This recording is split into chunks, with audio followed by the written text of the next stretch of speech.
Back in the early 90s, when I was 19, my brother and his wife were newlyweds and living in Baltimore. I'm from Maryland myself, but I had not spent any time in the city. At that point, I knew it wasn't entirely safe in certain areas, but I was just going straight to my brother's house, so it would be fine, right? Well, I ended up turning onto the wrong street, MLK Boulevard, and back then it was just a stretch of abandoned gas stations, sketchy bars, and boarded up houses. There were a few men walking in the middle of the street, drinking out of brown paper bags.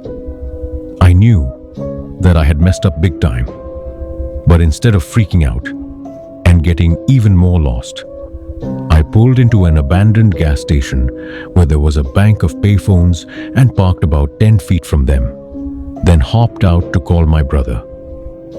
Remember, this was about 30 years ago. No cell phones in those days.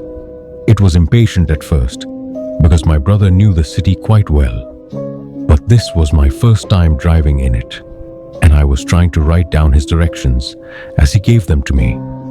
Just then, I looked over at my car, and the three men who were walking down the street were now leaning against it, two on the passenger side and one against my driver's side door. They were staring at me with their arms crossed. I began to silently cry, thankful that I had on sunglasses at the time. My brother heard me sniffling and said, "Why do you sound so upset? I'm just giving you directions." I couldn't tell him what was going on, as the men were within earshot.